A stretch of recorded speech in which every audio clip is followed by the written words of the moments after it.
today, and we want to lead off with the fact that the president is going to talk to Congress.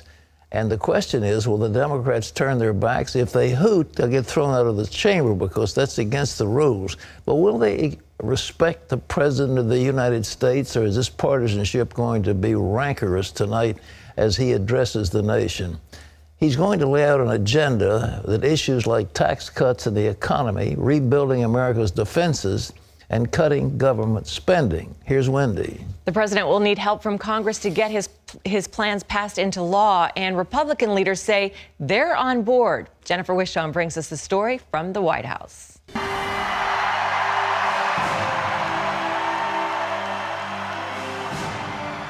For President Donald Trump, big rallies are the wind in his sails. At his first address to a joint session of Congress, he'll have a grand stage. But the crowd can be tough. Instead of his rough say-anything rhetoric, look for the president to strike a tone of unity and renewal.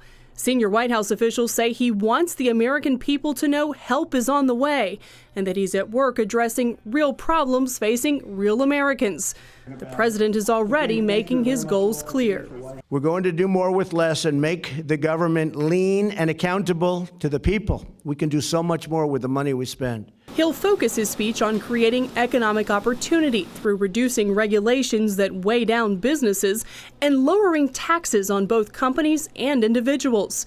He'll also dedicate time to explaining how he'll enhance national security, a promise punctuated by the budget he'll soon release to Congress. This budget will be a public safety and national security budget.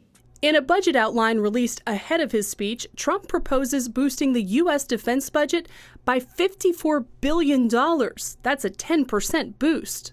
We must ensure that our courageous servicemen and women have the tools they need to deter war, and when called upon to fight in our name, only do one thing: win. We have to win. We have to start winning wars again.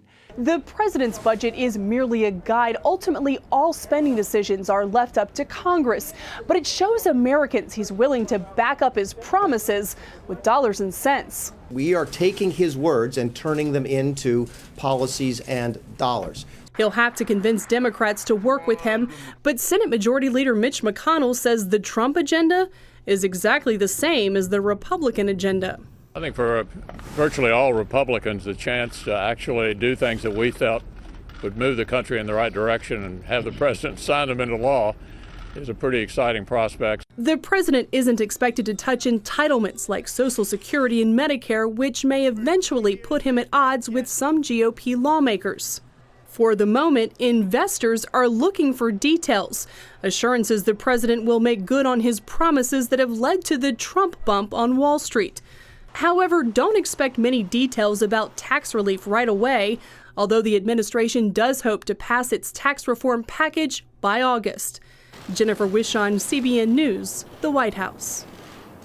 Well, you know, as a piece of the GDP, actually, the percentage of going to defense is still relatively low. It sounds like a tremendous amount of money, but he's increasing by about $54 billion. But when you look at the gross domestic product of America, which is enormous, the percentage being spent on defense is still quite low. When you figure John Kennedy took about 10% or more in his budget, we're not even close to that now, maybe 3 or 4% of the GDP.